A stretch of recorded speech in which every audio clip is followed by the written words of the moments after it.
हितगुज का मतलब क्या है? जो हमारे आध्यात्मिक उन्नति के लिए, हमारे प्रापंचिक हितों के लिए जो मार्गदर्शन है वो हितगुज है। हमारे आने वाले पीढ़ियों के कल्याण के लिए,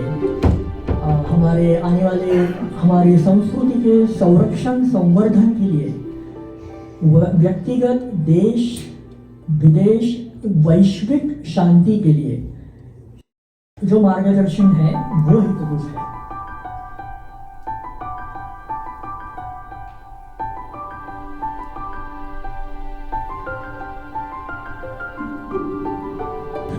श्री स्वामी समर्थ महाराज, तेजोनिधि सद्गुरु परम पूज्य मोरे दादा और अखिल भारतीय श्री स्वामी समर्थ गुरुपीठ के पीठाधीश परम पूज्य गुरु मामले जी के चरण कमलों में त्रिवार वंदन। उपस्थित सारे बोस्टन निवासी सारे श्री स्वामी समर्थ सेवेकरी तथा भाविक सज्जन, आप ये श्री स्वामी समर्थ सेवा मार्ग द्वारा आयोजित इस विश्व शांति महोत्सव के एक पर्व में आप सब उपस्थित हैं।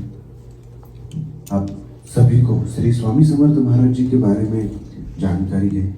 आज यहाँ पर इस टेम्पल में, जहाँ पर साक्षात साईं बाबा जी का दरबार है, क्योंकि स्वामी महाराज जी के वे महत्वपूर्ण शिष्य रह चुके हैं, इसे श्री शिरडी के साईं बाबा, उनके ही टेम्पल में श्री स्वामी महाराज जी का यह प्रोग्राम हो रहा है। ये बहुत ही बड़ी बात है और विशेष रूप से आज हमें सहकार्य जो मिला है आदरणीय श्री नाइक सर और ताई, इनका बहुत अच्छा सहकार्य मिलने के पश्चात आज का ये उपक्रम आज यहाँ पर होने जा रहा है। बहुत कुछ स्पिरिचुअल एक्टिविटीज़ यहाँ पर होने जा रही है तथा बच्चों द्वारा अभी जो कुछ स्तोत्र मंत्र उसका प्रेजेंटेशन बच्चों द्वारा दिया गया है कि आज की नई जनरेशन वो संपूर्ण सुसंस्कारित बनी रहे, इस विषय हेतु सबसे महत्वपूर्ण भूमिका श्री स्वामी समर्थ सेवा मार्ग की है। सेवा मार्ग का सबसे महत्वपूर्ण विभाग है बाल संस्कार, मूल्य शिक्षण, वैल्यू एजुकेशन। इस टॉपिक पर लगभग 74 ईयर दत्त महाराज उनके कलयुग के मुख्य अवतार है। आपको 4 युग पता है। कलयुग सबसे अभी जो चल रहा है कलयुग, सबसे पहला कृतयुग जिसे सत्ययुग कहा जाता है, उसके बाद त्रेता युग, उसके बाद द्वापर, उसके बाद कलयुग। इन चारों युगों में भगवान दत्तात्रेय जी ने अलग अलग प्रकार से अवतार धारण किए थे। सबसे पहले कृत युग में यानी सत्य युग में खुद दत्त महाराज जी प्रकट हुए थे, जो ब्रह्मा विष्णु महेश स्वरूप अत्रि ऋषि जी के आश्रम में, और संपूर्ण जगत के गुरुपद लेने वाला यह मूल अवतार दत्त महाराज जी का समूचे विश्व के लिए अभी भी गुरु तत्व का प्रमुख माना जाता है। उसके बाद त्रेता युग में प्रभु रामचंद्र जी के स्वरूप में, उस युग के युग नायक प्रभु रामचंद्र जी, द्वापर युग के युग नायक भगवान श्री कृष्ण जी, और इस कलयुग के युग नायक श्री स्वामी समर्थ महाराज, जिन्होंने 1149 में सबसे पहले अवतार धारण किया था कुरुक्षेत्र की भूमि पर, जिस भूमि पर भगवान श्री कृष्ण जी ने अर्जुन को गीता का पाठ पढ़ाते हुए कहा था, यदा यदा हि धर्मस्य ग्लानिर्भवति भारत अभ्युत्थानम धर्मस्य तदात्मानं सृजाम्यहम् परित्राणाय च साधूनां विनाशाय च दुष्कृतां धर्म संस्थापनार्थाय संभवामि युगे युगे। इस वाक्य में भगवान श्री कृष्ण जी ने अपने पिछले और आने वाले आगे सारे अवतारों का महत्व तथा उद्देश्य बताया था कि युगों युगों वे जब धर्म संकट में आएगा, सज्जन लोग संकट में आएंगे, दुर्जनों के विनाश के लिए और सज्जनों के रक्षण के लिए, धर्म की पुनर्स्थापना के लिए वे युगों युगों प्रकट होते रहेंगे। इसी वचन के अनुसार वे युगों युगों में प्रकट होते आ रहे हैं और वही कलयुग में श्री स्वामी समर्थ स्वरूप ब्रह्मा विष्णु महेश स्वरूप श्री स्वामी समर्थ महाराज 1149 उसी कुरुक्षेत्र भूमि के पास धरती से प्रकट हुए थे। स्वामी महाराज जी का अवतरण भूमि से वे प्रकट हुए और उसके पश्चात स्वामी महाराज जी ने अपना कार्य प्रारंभ किया था। 8 वर्ष के बालक आयु में वे प्रकट हुए थे। लगभग 229 साल स्वामी महाराज जी का वो फर्स्ट स्टेज में कार्य था। 229 साल में स्वामी महाराज सबसे पहले पंजाब, तब का पंजाब मतलब काफी बड़ा प्रांत हुआ करता था, पंजाब, हिमाचल, जम्मू कश्मीर से उनका कार्य प्रारंभ हुआ। दुखी पीड़ित लोगों को जीने की नहीं रहा तथा उनकी समस्याओं का समाधान करके सही और आसान आध्यात्म समझाने की कोशिश तथा उनको उनके द्वारा सामाजिक संतुलन तथा सामाजिक जो सद्भावना ज्यादा से ज्यादा कैसे निर्माण हो, इस प्रकार से अलग अलग स्तर पर स्वामी महाराज जी का कार्य प्रारंभ हुआ। स्वामी महाराज जी को तब अलग अलग प्रदेश में अलग अलग नामों से जाना गया। पंजाब के उस प्रांत में उनको कड़क बाबा यह नाम दिया गया। जब वे बंगाल प्रदेश में आए तब उन्हें आनंद भारती। उसके बाद स्वामी महाराज नेपाल, चीन, सिंगापुर, मलेशिया आदि राष्ट्रों तक स्वामी महाराज जी का भ्रमण रहा। अलग अलग प्रदेशों में अलग अलग नाम, कई चंचल भारती, कई आनंद भारती, ऐसे नाम। तथा 1378 में वे ईस्ट गोदावरी डिस्ट्रिक्ट में श्रीपाद श्रीवल्लभ इस नाम से उन्होंने अवतार धारण किया। हम सब जानते हैं श्रीपाद श्रीवल्लभ यह आविष्कार। अगर आप गुरु चरित्र के बारे में जानते हो तो गुरु चरित्र तथा श्रीपाद श्रीवल्लभ चरित्र उस ग्रंथ में इस अवतार की जानकारी है। इस आविष्कार में लगभग 150 साल स्वामी महाराज जी का कार्य।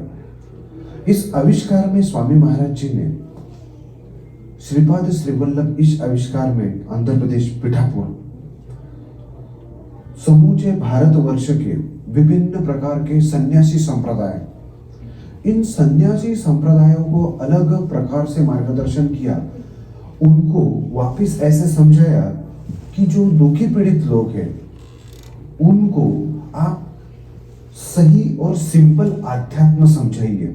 अगर आप सब लोग संन्यास मार्ग का मार्गक्रमण कर रहे हो तो आप सामाजिक लोगों से या सर्वसामान्य लोगों से दूर जा रहे हो, तो आपकी साधना का कुछ इस्तेमाल सामान्य लोग तथा सामाजिक पूरे देशवासियों के लिए उसका कुछ मतलब नहीं है।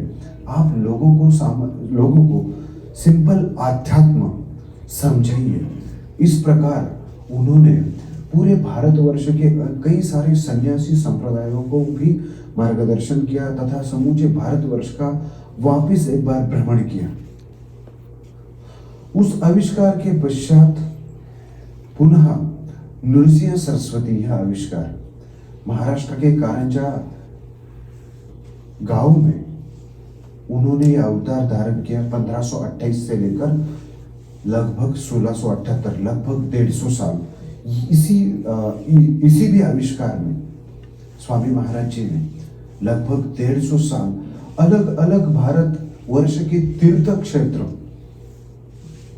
क्षेत्रों पर तब बहुत अधर्म मचा चुका था कि पूरे भारतवर्ष में वर्णभेद और जाति व्यवस्था इतनी बुरी तरीके से फैली हुई थी कि सामान्य लोग आध्यात्म से दूर होते जा रहे थे। तभी सभी क्षेत्रों को, तीर्थ क्षेत्रों को उन्होंने मार्गदर्शन किया। अनेक प्रकार के शिष्यों उन्होंने निर्माण किए, उनको मार्गदर्शन किया। अलग अलग दिशाओं में उन्होंने अपने शिष्यों को भेजा लोगों को मार्गदर्शन करने के लिए। तथा इस आविष्कार में नृसिंह सरस्वती आविष्कार, जो गुरु चरित्र के हम अध्याय 11 से लेकर 53, ये जो सारे अध्याय, इस अध्याय में इस नृसिंह सरस्वती आविष्कार का पूरा वर्णन हम पढ़ते हैं। श्री गुरु चरित्र, जिसे 5वां वेद माना जाता है, एकदम से पवित्र ग्रंथ। सारे सेवेकरी हर साल दत्त जयंती उत्सव तथा श्री स्वामी पुण्यतिथि उत्सव में इस गुरु चरित्र का पारायण करते ही है और दिव्य अनुभूति प्राप्त करते हैं, क्योंकि काफी सारी जानकारी, गाइडलाइन हमारा जीवन और अधिक आसान कैसे हो, इस विषय हेतु खुद दत्त महाराज जी स्वरूप, मतलब दत्त महाराज जी ने इस ग्रंथ में जानकारी दी। इस आविष्कार के पश्चात स्वामी महाराज पुनः मूल अवतार में प्रकट हुए, क्योंकि नृसिंह सरस्वती महाराज जी ने आखिर में शैल्यगमन यानी श्री शैल्यम, जो भगवान शिव जी का ज्योतिर्लिंग है, हैदराबाद से लगभग 6 घंटे की दूरी पर, उस श्री शैल्यगमन भगवान श्री कृष्णा नदी में वे गुप्त हुए थे और वापिस वे मूल अवतार में प्रकट हुए, वे करदली वन में। तब का करदली वन मतलब बंगाल का सुंदरबन में वापिस स्वामी महाराज प्रकट हुए। वापिस मूल आविष्कार उनका प्रारंभ हुआ। मूल नाम श्री स्वामी समर्थ, इस नाम से वापिस कार्य प्रारंभ हुआ। फिर कलकत्ता, उसके बाद हरिद्वार।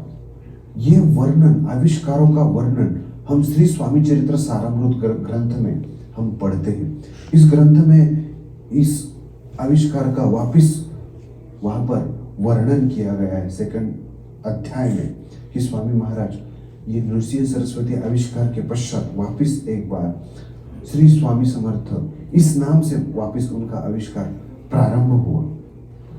वे हरिद्वार तथा महाराष्ट्र का कुछ भाग तथा दक्षिण भारत में वे पहुंचे और दक्षिण भारत में वापिस वे हैदराबाद के रूट से वे महाराष्ट्र में वापिस एक बार आए। ये समय था लगभग 1856 के आसपास स्वामी महाराज महाराष्ट्र में उन्होंने प्रवेश किया। महाराष्ट्र के सोलापुर डिस्ट्रिक्ट में वे आए।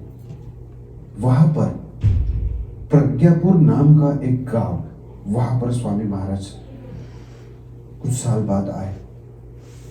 वहां पर स्वामी महाराज जी ने वहां के दुखी पीड़ित लोगों को मार्गदर्शन करते हुए उस प्लेस को एकदम से अलग बनाया। उस प्लेस का नाम प्रज्ञापुरी, मतलब अंधकार का नगर। उसका नाम बदलते हुए अपने मूल आविष्कार का परिचय देते हुए उन्होंने उस गांव का नाम अक्कलकोट रखा। अक्कलकोट मतलब अपने दिमाग के अंदर का भगवान को जागृत करना। यानी भगवान श्री कृष्ण जी ने जैसे गीता में कहा था, गीता के 15वें अध्याय में, ऊर्ध्वमूलम अधशाखा, मतलब इंसान क्या है, एक उल्टा वृक्ष है जिसके मूल ऊपर है और शाखाएं नीचे है। यानी हमारी दिमाग, सारी ब्रेन, ये मूल स्वरूप है, मतलब जड़ होती है वृक्ष की, उस प्रकार से। और वो जो ऊर्ध्व दिशा में, निचली दिशा में, उसी शाखाएं, मतलब उल्टे वृक्ष की तरह हम इंसान है। और इसी का रेफरेंस देते हुए स्वामी महाराज जी ने अक्कलकोट का नाम, उस प्रज्ञापुरी नगर का नाम अक्कलकोट इसलिए रखा कि हमारे दिमाग के अंदर का भगवान, उसे जागृत किया जाए, उसी रेफरेंस। इसलिए उन्होंने अक्कलकोट यह नाम दिया कि उनके शिष्यों को वो समझ सके। उस 22 साल के कार्यकाल में स्वामी महाराज जी ने कई सारे शिष्यों को दीक्षा दी और अलग अलग दिशाओं में लोगों के दुख दूर करने के लिए उन्होंने भेज दिया। इसमें शिरडी के साईं बाबा, शेगांव के गजानन महाराज तथा जंगली महाराज, शंकर महाराज, ऐसे कई सारे शिष्य तथा कर्नाटक के जमादार मुसलमान, मानिक प्रभु आदि कई सारे शिष्य स्वामी महाराज जी के इसी कार्यकाल में रहे और उन्होंने उन सभी शिष्यों को अलग अलग दिशाओं में लोगों के दुख दूर करने के लिए भेजा। शिरडी परिसर में साईं बाबा आए, शेगांव के क्षेत्र में परिसर में गजानन महाराज आए तथा पूना क्षेत्र में जंगली महाराज, शंकर महाराज, कर्नाटक में बाकी आदि और बाकी अन्य कई राज्यों में कई सारे विश्व प्रसिद्ध उनके शिष्य रहे तथा स्वामी चरित्र ग्रंथ में जो उनके सबसे प्रिय शिष्य रहे हरिभाऊ तावले, जो स्वामी सूत नाम से जाने जाते हैं, वे उन्होंने उनको मुंबई तथा कोकण परिसर महाराष्ट्र का कोस्टल एरिया में उनको भेजा लोगों के दुख दूर करने के लिए, लोगों की समस्याओं का निराकरण करने के लिए। इस प्रकार से स्वामी महाराज जी का वो कार्य चलता रहा। 1878 में स्वामी महाराज जी ने अपने शिष्यों को एकत्रित बुलाकर कहा कि मुझे और अधिक अलग तरीके से कार्य करना है, इसलिए एक अलग मार्ग की निर्मित करनी है। इसलिए उन्होंने सद्गुरु परम पूज्य पिठले महाराज उनको दीक्षा दी और कहा कि ये आने वाले कलयुग में, आने वाले इस विज्ञान युग में लोगों को आसान तरीके से आध्यात्म समझ पाए, समझ सके, इस विषय हेतु एक ऐसे मार्ग की रचना की जाए जिसमें हर व्यक्ति को हर प्रकार से उसमें लाभ मिले, समाज के हर व्यक्ति को उसमें लाभ मिल सके, जानकारी मिल सके, ज्ञान मिल सके, संस्कारी पीढ़ी का निर्माण हो सके, ऐसे मार्ग की रचना हो सके। इस विषय हेतु उन्होंने मार्गदर्शन किया और इस कार्य का निर्माण करने के लिए स्वामी महाराज जी ने खुद पिठले महाराज जी को आशीर्वाद दिए और उनके द्वारा यह कार्य आगे बढ़ाया। सद्गुरु पिठले महाराज जी को उन्होंने श्री नृसिंहवाड़ी कोल्हापुर के नजीक कृष्णा संगम में, कृष्णा और पंचगंगा माई के संगम के पास दीक्षा दी और नासिक क्षेत्र भेजा। नासिक क्षेत्र त्र्यंबकेश्वर के पास लगभग 36 साल सद्गुरु पिठले महाराज जी ने तपस्या किया और ये श्री स्वामी समर्थ सेवा मार्ग की रचना और उसकी कंसेप्ट उन्होंने तैयार की। उसके पश्चात उनको एक शिष्य की आवश्यकता थी जिसके माध्यम से वे ये सारा प्लान एग्जीक्यूट कर सके। इसके लिए उन्होंने सद्गुरु परम पूज्य श्री मोरे दादा जी का चयन किया, जो दिंडोरी क्षेत्र से बिलोंग करते थे। इधर सद्गुरु परम पूज्य मोरे दादा जो एक प्रभु रामचंद्र भक्त थे, उनको एक बार उनकी कुल देवता साक्षात तुलजा भवानी माता, उन्होंने दृष्टांत दिया और कहा कि आपके गुरु आपका वेट कर रहे हैं, आप उनके पास जल्दी जाओ। तो उनकी भेंट नासिक क्षेत्र में उनके सद्गुरु पिठले महाराज जी से हुई और फर्स्ट ही विजिट में वो इतने ज़्यादा प्रभावित हुए और उनके द्वारा इस नए श्री स्वामी समर्थ सेवा मार्ग की रचना निर्मित की गई। वो समय था 1948। 1948 से सद्गुरु परम पूज्य मोरे दादाजी ने इस कार्य को धीरे धीरे आगे बढ़ाया। हर गांव महाराष्ट्र के अलग अलग शहरों में जाकर श्री स्वामी समर्थ महाराज जी कौन है और उनकी सेवा से आपके जीवन की हर एक समस्या का समाधान किस प्रकार से प्राप्त हो सकता है तथा सामान्य लोगों को सिंपल अध्यात्म, आपकी कुल देवी, कुल देवता, पितरों की सेवा किस प्रकार से आपको करनी चाहिए तथा विभिन्न प्रकार के शास्त्र, वास्तुशास्त्र, त्योहार कैसे मनाए जाते हैं, ज्योतिष शास्त्र चाहे उसकी हम कैसे हेल्प ले सकते हैं, अंक शास्त्रों से मतलब न्यूमरोलॉजी हो, पालमिस्ट्री हो, असंख्य शास्त्र, इन शास्त्रों का संशोधन सर्वसामान्य लोगों के लिए उनके जीवन में किस प्रकार से उसका इस्तेमाल किया जा सकता है, तथा अलग अलग प्रकार के सब्जेक्ट तथा किसानों के लिए कृषि शास्त्र, आयुर्वेद शास्त्र तथा बच्चों के लिए बाल संस्कार, मूल्य शिक्षण, ऐसे विभिन्न विषय लेकर इस मार्ग का प्रारंभ हुआ। इसके लिए उनके गुरु सदगुरु पिटले महाराज जी, उन्होंने इस मार्ग की एक रचना करते हुए इस मार्ग की जो प्रणाली है, रूल है, या किस प्रकार से इस मार्ग का कार्य होना चाहिए, उसके रूल्स बनाए।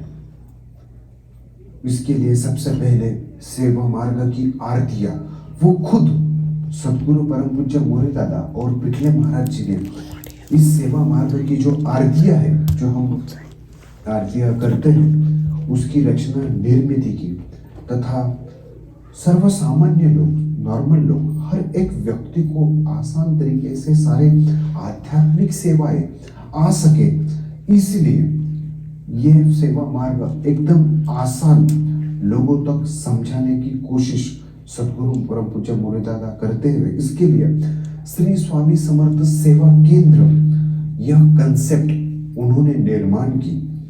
1974 में सदगुरु पिटले महाराज जी के महानिर्वाण के पश्चात सदगुरु परम पूज्य मोरे दादा जी ने उनके ही आदेश अनुसार, उनके गुरु के आदेश अनुसार श्री स्वामी समर्थ सेवा केंद्र, यह कंसेप्ट सबसे उनके सामने लाई।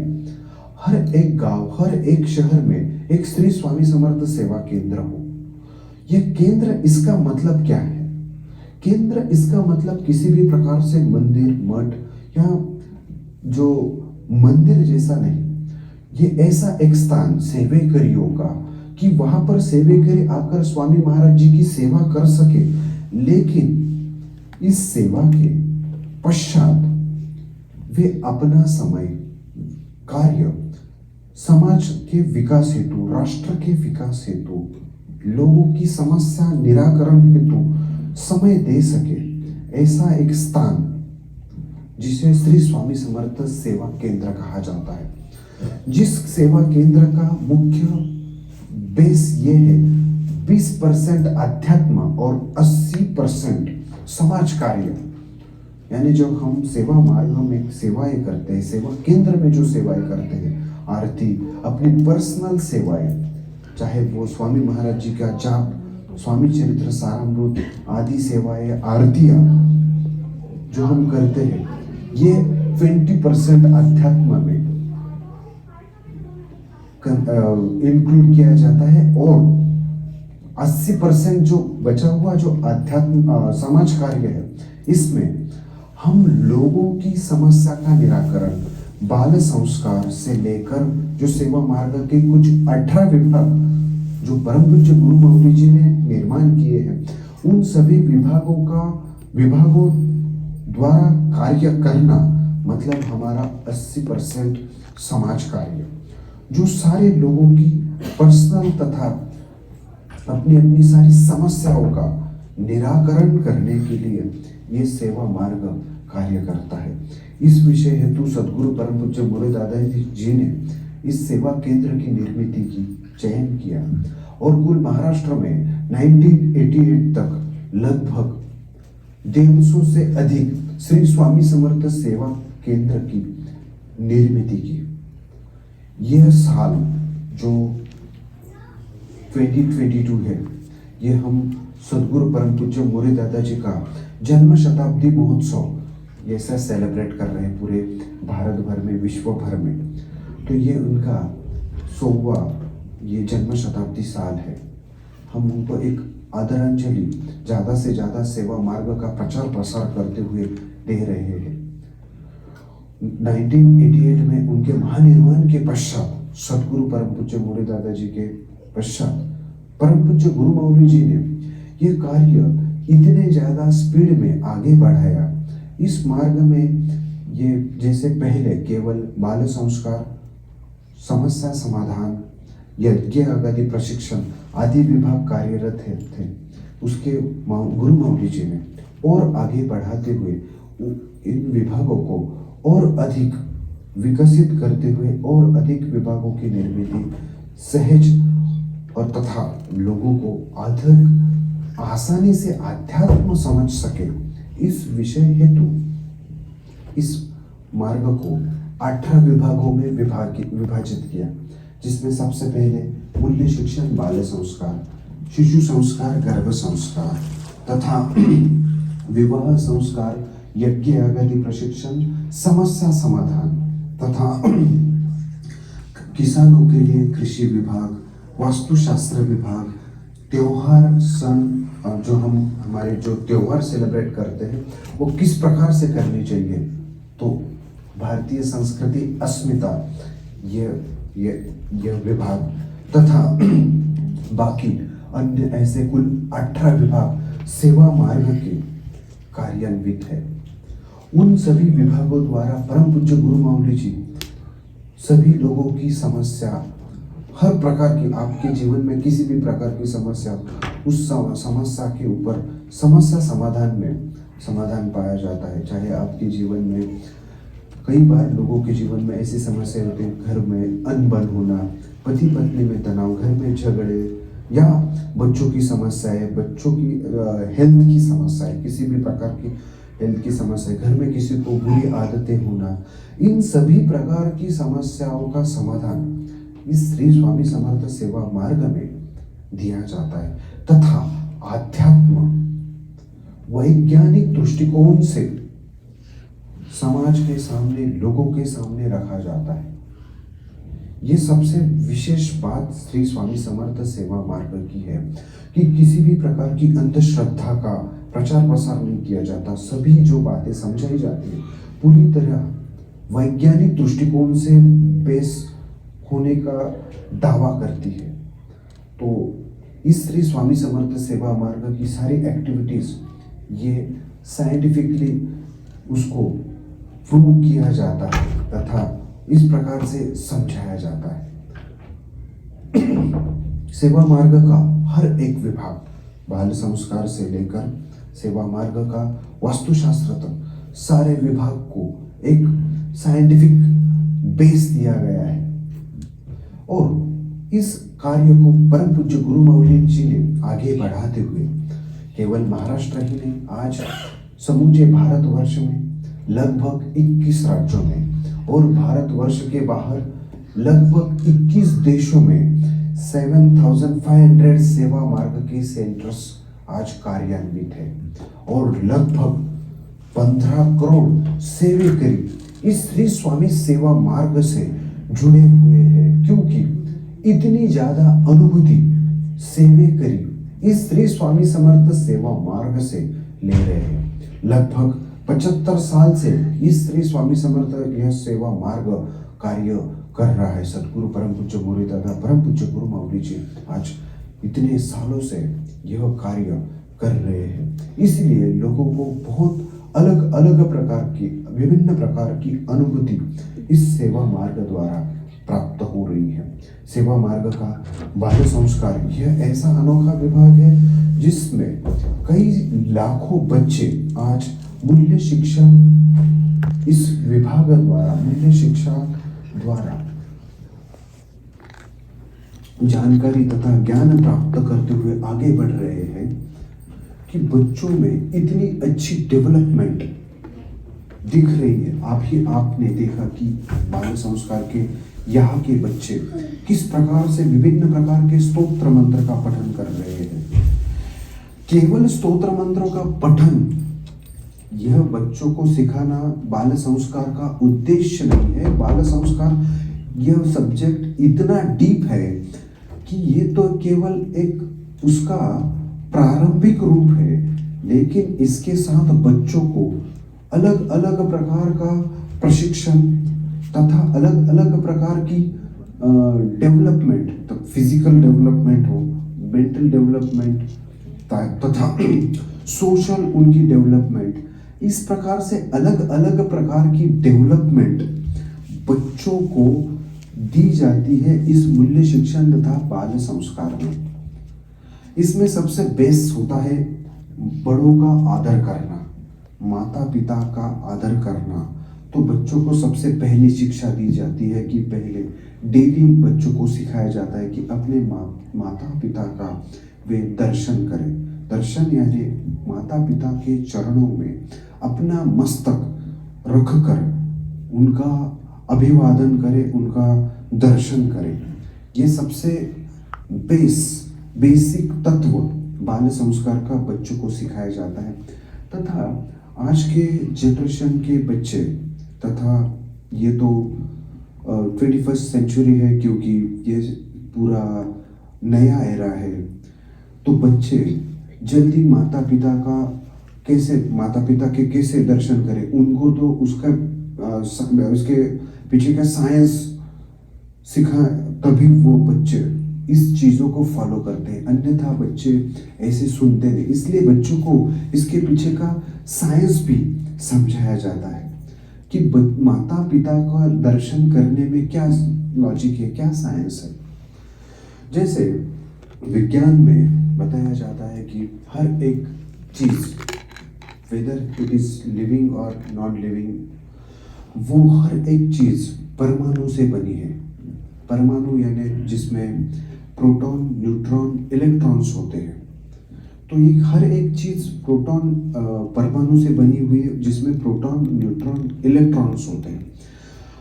Proton positive, neutron electron negative. वैसे हमारे बॉडी में भी वे पाए जाते हैं।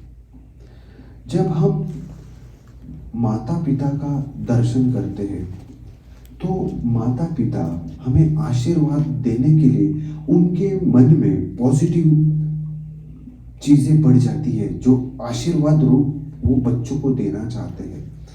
हम जब पॉजिटिव विचार सोचते हैं तो बॉडी में ज़्यादा प्रोटॉन की निर्मित होती है, पॉजिटिव चार्ज बढ़ते हैं। वो दिमाग से लेकर पैर के अंगूठे से वो उत्सर्जित होते हैं, उसका डायरेक्शन नीचे की तरफ होता है, और ज़्यादातर वो हमारी बॉडी का राइट पार्ट जो होता है उससे वे प्रभावित होते हैं।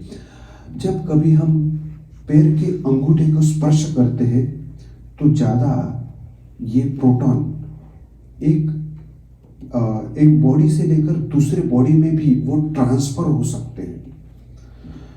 इसलिए जब बच्चे या हम बड़ों के पैर छूते हैं, केवल छूने से मतलब हाथ से भी हम ये पॉजिटिव प्रोटॉन हम हमारी बॉडी में एक्सेप्ट कर सकते हैं, क्योंकि ये हमारा हाथ बहुत सेंसिटिव होता है। तथा हमारा मस्तिष्क जो थर्ड आई बोला जाता है, ये इतना संवेदनशील होता है कि जब हम माता पिता के चरण कमलों में रखते हैं तो वहां पर भी हम वो एनर्जी, वो पॉजिटिव चार्ज हम प्राप्त कर सकते हैं। इसलिए माता पिता और बड़ों के पैर छुए जाते हैं। इसलिए बड़े बड़े जो देवताएं हैं, हमारे गुरु हैं, उनके चरण पादुका का ही क्यों पूजन किया जाता है, हाथ का या अन्य चीजों का क्यों पूजन नहीं किया जाता? क्योंकि वहां से हमें एनर्जी प्राप्त होती है। इसलिए हम स्वामी महाराज जी की भी पादुका का ही क्यों पूजन करते हैं, इसका भी ये एक बहुत बड़ा लॉजिक है, आप इसे समझ सकते हो। इसलिए सबसे ज्यादा एनर्जी उससे हमें मिलती है, क्योंकि वो एनर्जी का डायरेक्शन चरणों से होता है। इसलिए बच्चों को बोला जाता है कि आप डेली आपके माता पिता का आप चरण स्पर्श करें। तो उससे क्या होता है कि बच्चों को अतिरिक्त एनर्जी माता पिता से प्राप्त होती है। और उसका फायदा कब होता है? जब बच्चे कभी, या हम कितने भी बड़े हो, जब हम कभी किसी भी प्रकार का संकट महसूस करते, किसी भी प्रॉब्लम में फंस जाते हैं, तो वो माता पिता या गुरु के आशीर्वाद की अतिरिक्त एनर्जी हमें उस प्रॉब्लम से बाहर निकलने के लिए वो हेल्प करती है। हम हमेशा पॉजिटिव रहते हैं। जब कभी भी हम निगेटिव रहते हैं तो हमें सीधे सीधे हमें गुरु वंदना, गुरु पादुका तथा हमारे माता पिता का जब हम चरण स्पर्श करते हैं तो वो एनर्जी, अतिरिक्त एनर्जी हमारा कार्य करती है। इस प्रकार से इस बाल संस्कार में बच्चों को साइंटिफिक व्यू से माता पिता का चरण स्पर्श क्यों करना चाहिए तथा इस स्तोत्र मंत्र क्यों चैंटिंग करनी चाहिए, उसका साइंटिफिक रीजन बताया जाता है, समझाया जाता है, ताकि बच्चे इस प्रकार से ये हमारा जो वैदिक कल्चर है वो पूरी तरह साइंटिफिक है, उसको वो फॉलो कर सके। हर एक चीज के पीछे साइंस छिपा हुआ है, हमारे कल्चर के पीछे, वो समझ सके। स्तोत्र मंत्र, अलग अलग स्तोत्र मंत्र हमारे ऋषि मुनियों ने इस प्रकार से डिजाइन किया था कि हर एक स्तोत्र मंत्र के चैंटिंग के बाद, रिसाइट करने के बाद हमारी बॉडी में अलग अलग प्रकार के हार्मोन का सिक्रेशन होता है। इस पर बहुत बड़ा रिसर्च भी है, आप YouTube या अन्य इंटरनेट पर भी आप देख सकते हो। सेवा मार्ग का बाल संस्कार तथा गर्भ संस्कार बुक में भी इस विषय में रिसर्च दिया गया है। हमने खुद सेवा मार्ग के रिसर्च टीम ने एक रिसर्च भी किया था बच्चों के ऊपर कि ये स्तोत्र मंत्र चैंटिंग करने के बाद उनके बॉडी में किस प्रकार से बदलाव आता है। तो ये अगर डेली कुछ स्तोत्र मंत्र रिसाइट करते हैं तो निश्चित रूप से उनके बॉडी में बदलाव तथा अलग अलग प्रकार के हार्मोन्स का सिक्रेशन होता है। राम रक्षा ऐसा स्तोत्र है जो इम्यूनिटी इंक्रीज करने के लिए जो हार्मोन्स लगते हैं उसका सिक्रेशन होता है। प्रज्ञा विवर्धन स्तोत्र, गणपति अथर्वशीर्ष तथा सरस्वती स्तोत्र ये बुद्धिवर्धक स्तोत्र कहे जाते हैं, क्योंकि इन स्तोत्रों से मेमोरी चार्जर्स जो टंग के नीचे होते हैं वो उनका सिक्रेशन ज़्यादा हो जाता है। जो बच्चे डेली गणपति अथर्वशीर्ष या प्रज्ञा विवर्धन स्तोत्र डेली पढ़ते हैं उनकी मेमोरी चार्जर्स डबल फ्लो होता है बाकी बच्चों से, मतलब उनकी मेमोरी उतनी शार्प होती जाती है। तो इस प्रकार से हमारे पूर्वजों ने, ऋषि मुनियों ने स्तोत्र मंत्र ऐसे डिजाइन किए थे, अलग अलग पर्पस के लिए अलग अलग स्तोत्र मंत्र, सरस्वती स्तोत्र तथा गायत्री मंत्र, सूर्य मंत्र, ये सारे स्तोत्र मंत्र अलग अलग प्रकार से अलग अलग हार्मोन्स का सिक्रेशन हमारे बॉडी में करते हैं। इसमें सबसे श्रेष्ठ है श्री स्वामी समर्थ मंत्र और स्वामी चरित्र सारामृत। इससे ऐसे एक हार्मोन का सिक्रेशन होता है जो हमारे बॉडी में पेन किलर दवा लेने के बाद जो हार्मोन का सिक्रेशन होता है वही हार्मोन का सिक्रेशन नेचुरली श्री स्वामी समर्थ मंत्र के चैंटिंग के बाद होता है। मतलब जब हम डेली स्वामी महाराज जी का जाप करते हैं तो हमें हमारे बॉडी में ऐसे पेन किलर तत्व बॉडी में आ जाते हैं जो दिन भर में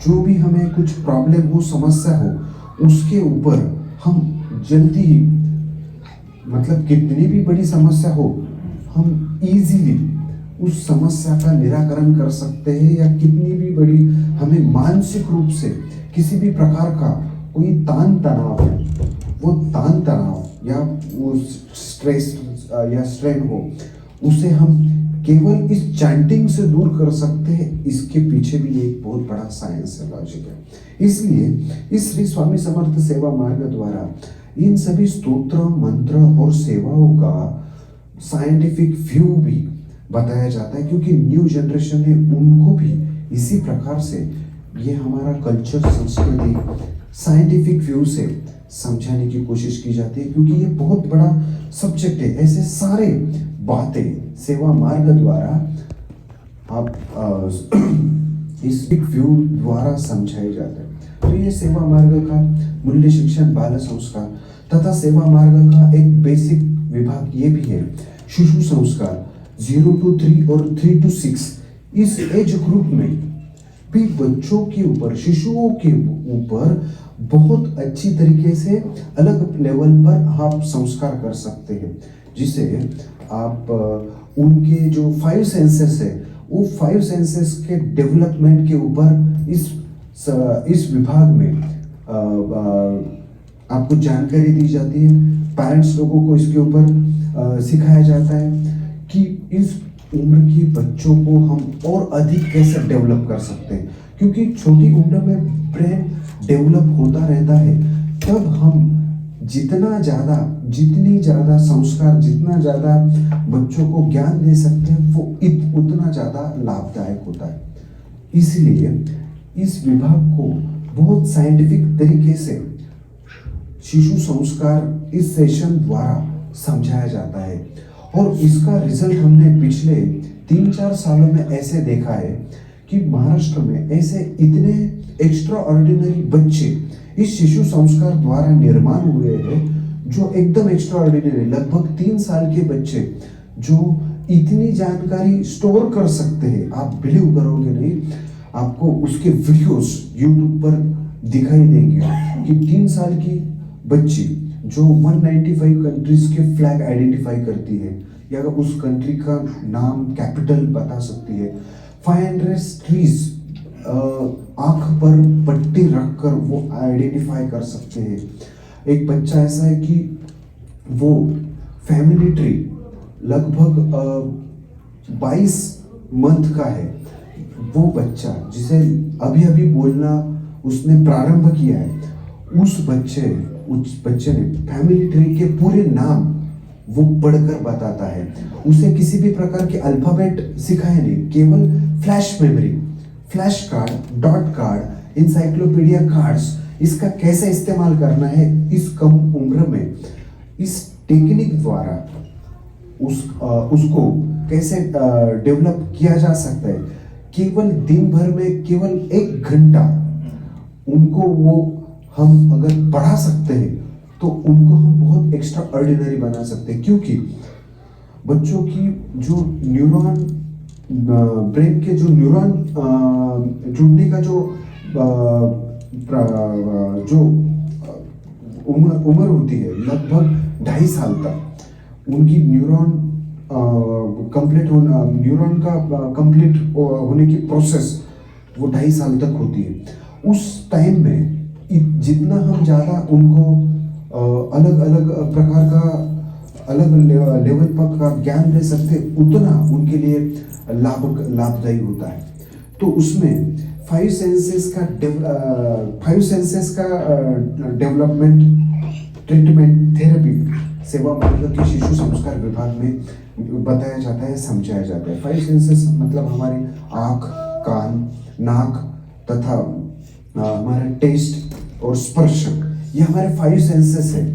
ये 5 सेंसेस जीरो एज से मतलब न्यूली बॉर्न जो बेबी होता है उस उम्र से ही बच्चों को डेवलप किया जा सकता है। ऐसा हमारा शिशु संस्कार में टेक्निक समझाया जाता है कि बच्चों को अलग अलग प्रकार के कलर्स आंखों के लिए, अलग अलग प्रकार के शेप्स, उसका इंट्रोडक्शन करना राइट फ्रॉम 0 एज, तथा कान के लिए अलग अलग प्रकार के वॉइसेस उसको सुनाना, तथा अलग अलग प्रकार के स्मेल उसको देना, वो कैसे देना है उसका टेक्निक सेवा मार्ग द्वारा शिशु संस्कार विभाग द्वारा समझाया जाता, तथा स्पर्श, तथा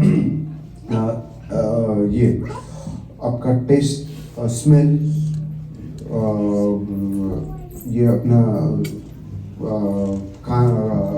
कान से जो हम सुनते हैं अलग अलग प्रकार के वॉइसेस, ऐसे सारे 5 सेंसेस बच्चों के डेवलप करने के पश्चात ये बच्चे इतने एक्स्ट्रा ऑर्डिनरी बन जाते हैं 3 साल में कि आप बिलीव करोगे नहीं, इतनी ज़्यादा उनकी मेमोरी शार्प और इतना सारा ज्ञान हम बच्चों को दे सकते हैं। तो ये हमारा सेवा मार्ग का शिशु संस्कार विभाग, ये बाल संस्कार से पहले, बाल संस्कार अलग लेवल पर काम करता है, तथा युवा प्रबोधन, और इन सभी विभागों के साथ सिखाया जाता है पेरेंटिंग। ये सबसे इम्पोर्टेंट है क्योंकि आज के युग में सारे पेरेंट परेशान है। जब बच्चे टीनेजर्स में आ जाते हैं तब लगभग सारे पेरेंट हर जगह, चाहे यहाँ पर भी हो चाहे हिंदुस्तान में भी हो, सारे पेरेंट परेशान है बच्चों से। उनको कैसे हैंडल करना, उनको कैसे ट्रीट करना, क्योंकि सही पेरेंटिंग पता नहीं है पेरेंट्स लोगों को। तो हमारे भारतीय संस्कृति में बहुत सिंपल तरीका बताया गया था पेरेंटिंग का। संस्कृत उसका श्लोक है, लालयत पंचवर्षाणि 10 वर्षाणि ताड़यत प्राप्तेषु षोडश वर्षे पुत्रे मित्रवत आचर्य। ये जो संस्कृत श्लोक में पूरा पेरेंटिंग का सार है कि 5 साल तक के बच्चे उनको आपको लाड़ प्यार से आगे बढ़ाना है। उसके बाद 5 साल के बाद बच्चों को डिसिप्लिन सिखाना है, ये बहुत जरूरी होता है। और 16 साल के बाद आपको उनको मित्र की तरह उनसे आचरण करना है। यह सिंपल लॉजिक टेक्निक पेरेंटिंग का इस संस्कृत श्लोक में है। और मैक्सिमम लोगों का यही फंस जाता है कि हम बच्चों को लगभग 15-16 साल तक बहुत लाड़ प्यार से आगे बढ़ाते, डिसिप्लिन सिखाते नहीं। फिर 16 के बाद हमें दिखाई देता है कि उनको डिसिप्लिन सिखाना चाहिए, फिर हम 16 के बाद चालू कर देते हैं डिसिप्लिन सिखाना, फिर सारा गड़बड़ हो जाता है। क्योंकि बच्चे तब सुनने की अवस्था में नहीं होते, तब उनको एक मित्र की तरह हमें ट्रीट करना होता है। तब हम उनको डिसिप्लिन सिखाने की कोशिश करते हैं और सब गलत हो जाता है। फिर घर घर में वो प्रॉब्लम सुनाई देते, सारे प्रॉब्लम फिर बोलते हैं कि हमारे बच्चों को कुछ भी करो, आप समझाओ या कुछ सेवा है। तब बहुत टाइम आगे निकल के चला जाता है। लेकिन उस समय में भी किस प्रकार से बच्चों को ट्रीट किया जाता है, इसका भी मार्गदर्शन इस श्री स्वामी समर्थ सेवा मार्ग में आपको समझाया जाता है, बताया जाता है। क्योंकि इसके लिए भी काफी कुछ सारी सेवाएं हैं कि बच्चों को किस प्रकार से हम अच्छा हैंडल कर सकते हैं। तो ये पेरेंटिंग सब्जेक्ट तथा युवा प्रबोधन, जो युवा अवस्था में युवाओं को एकत्रित करके उन युवाओं द्वारा अलग अलग प्रकार का कार्य सेवा मार्ग द्वारा किया जाता है तथा उनकी समस्याएं उनको समझ लेना तथा उनको करियर तथा अलग अलग लेवल पर गाइड करना, उनके हेल्थ पर गाइडलाइन तथा ऐसे कई सारे टॉपिक सब्जेक्ट है युवाओं के, उनको मार्गदर्शन करने के लिए सेवा मार्ग का ये युवा प्रबोधन विभाग है। तो ऐसे अलग अलग लेवल पर अलग अलग सेवा मार्ग के विभाग है तथा सेवा मार्ग हेल्थ तथा आरोग्य तथा आयुर्वेदा के ऊपर भी बहुत बड़ा कार्य करता है।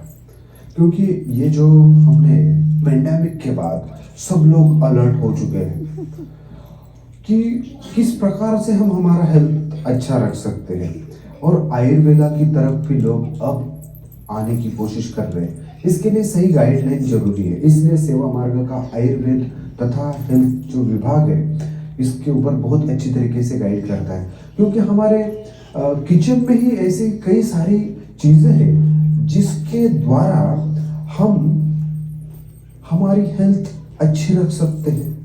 जंक फूड, फास्ट फूड तथा ये जो कुछ आज के जमाने में कोल्ड ड्रिंक्स हो या ऐसे कुछ भयंकर ऐसी चीजें हैं जो हमारे हेल्थ खराब कर रही है। युवा अवस्था में वो पता भी नहीं चलता युवाओं को कि ये आजकल का पास्ता, बर्गर, पिज्जा ये कितना डेंजरस है। ये हमारी बॉडी में बहुत ही बुरा असर करता है। युवा अवस्था में उसका पता नहीं चलता, लेकिन जैसे उम्र बढ़ती है तब उसका इम्पैक्ट दिखने लगता है। फिर आजकल में जैसे वेट लॉस के लिए सबसे ज़्यादा ट्रीटमेंट ली जाती है, दवाइयाँ सबसे ज़्यादा मार्केट में आएंगी, तो उसकी बिल्कुल ज़रूरत ही नहीं अगर हम बहुत सिंपल तरीके से हमारी हेल्थ अच्छी रख सकते हैं।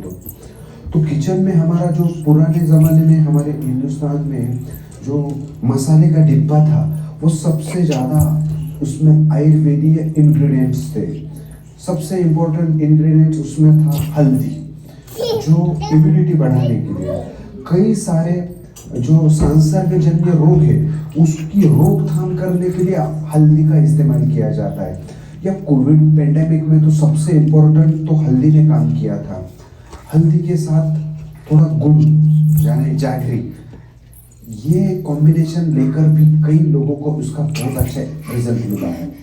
ये हल्दी का इस्तेमाल ये कई सारी बीमारियों पर ये हल्दी इम्पोर्टेंट है। आज के भी अगर ज़माने में अगर बच्चों को हम हल्दी का दूध, हल्दी और गुड़ ये अगर हम दे सकते हैं तो उनकी हेल्थ के लिए बहुत अच्छा है। जब क्लाइमेट चेंज होता है, जैसे अभी फॉल शुरू हो रहा है, तो कई बार हम अलग अलग उस समय में जब सीज़न चेंज होता है तो बीमार पड़ सकते हैं। तो वो बीमार ना पड़े तो इसके लिए हल्दी का अगर सेवन हम करते हैं तो हम उसे काफ़ी कुछ अच्छा हमें एडवांटेज मिल सकता है हल्दी।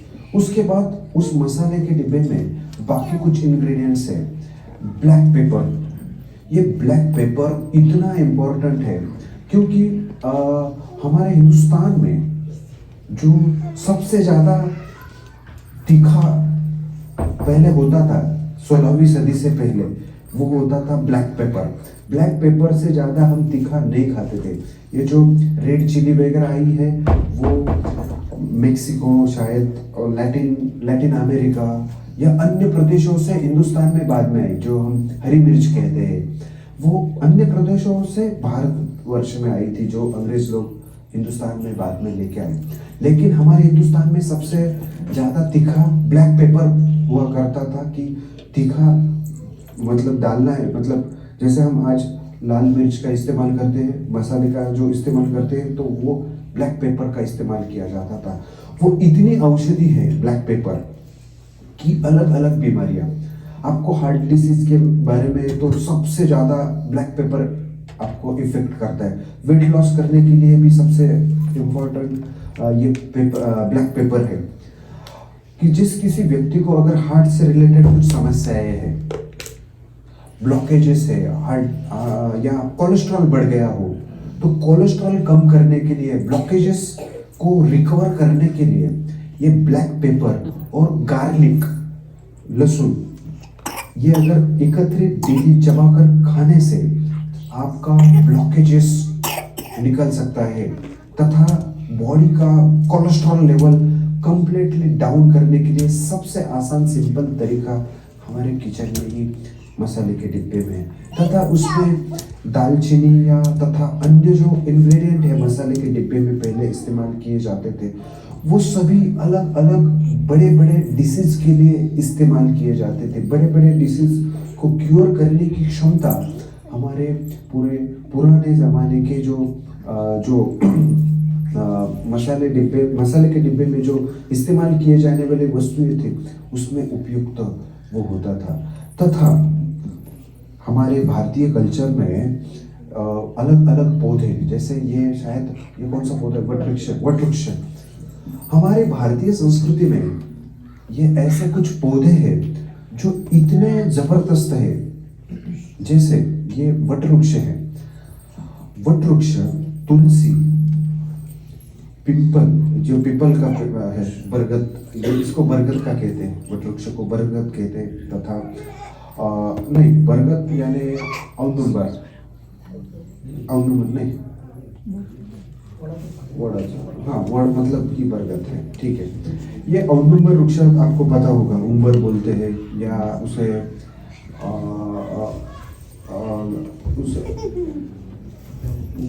गुलहर कहते हैं, गुलहर।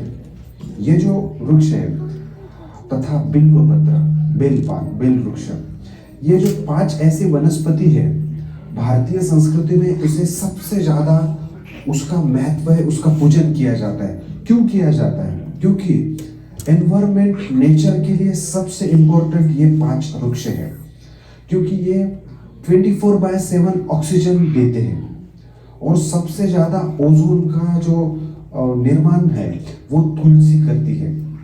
और घर के सामने ही तुलसी क्यों लगाई जाती है? इसका एक बहुत बड़ा साइंटिफिक रीजन है, क्योंकि सबसे ज्यादा ऑक्सीजन देने की क्षमता तुलसी में है। जब घर के सामने तुलसी वृक्ष रखा जाता है, तब घर का दरवाजा खोलने के पश्चात जब हवा आती है तो वो सबसे ज्यादा ऑक्सीजन घर के अंदर भेजती है और घर के हर सदस्य की ऑक्सीजन लेवल मेंटेन करने का काम तुलसी वृक्ष करता है। इसलिए हमारी संस्कृति में सबसे ज्यादा पवित्र तुलसी को माना जाता है, क्योंकि हम सबकी हेल्थ इनडायरेक्टली मेंटेन करने का काम तुलसी वृक्ष करता है। और सबसे ज्यादा एनवायरमेंट को ऑक्सीजन और ओजोन जो देता है वो तुलसी है।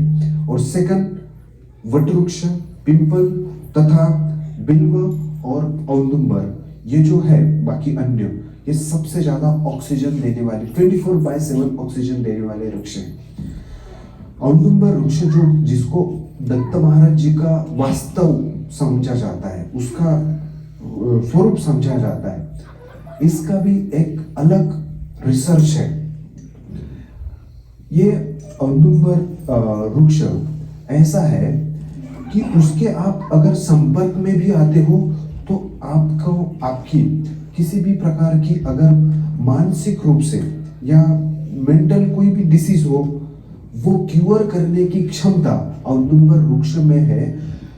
उसका एक बहुत बड़ा साइंटिफिक रीजन है, मतलब ये साइंटिफिकली प्रूवन ये ऐसा वृक्ष है जिसके संपर्क में अगर कोई मानसिक रूप से व्यथित व्यक्ति आता है तो उसकी वो बीमारी क्योर हो सकती है। उतनी क्षमता ये औदुंबर वृक्ष में है। आपको उसका रिसर्च इंटरनेट पर भी मिल सकता है। कुछ साइंटिस्ट लोगों का ऐसा कहना है कि ये औदुंबर वृक्ष के आजू बाजू इलेक्ट्रोमैग्नेटिक फील्ड जनरेट हो जाता है क्लॉकवाइज, और जब हम उस वृक्ष को प्रदक्षिणा करते हैं तो वो हमारे ब्रेन के ऊपर इम्पैक्ट करता है। और ब्रेन से जुड़ी, मानसिक रूप से जुड़ी किसी भी प्रकार की अगर हमारी बीमारी हो, वो क्योर करने की क्षमता इस औदुंबर वृक्ष में होती है।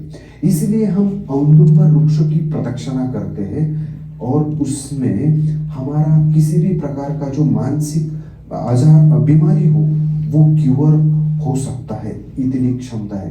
तो ये सारे जो वृक्ष है जिनकी हम पूजा करते हैं, जिनको हम हमारी संस्कृति में अलग महत्व है, ये कंप्लीटली उसको एक साइंस का बेस है। कई सारे रिसर्च उसका उस पर चल रहे हैं। तो ये जैसे वट वृक्ष है, इसका भी ऐसे ही एक आयुर्वेदीय तथा साइंटिफिक महत्व है।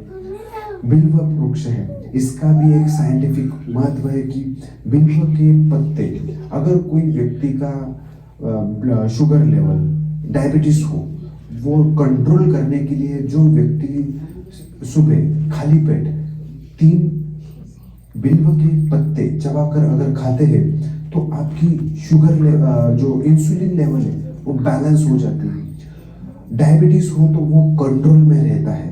ऐसी क्षमता ये हमारे भारतीय प्राचीन वृक्षों में है। तो जो हमारे भारतीय प्राचीन संस्कृति सभ्यता में जिन वृक्षों का पूजन किया जाता है वो हमारे लिए, हमारे एनवायरमेंट के लिए वो सबसे महत्वपूर्ण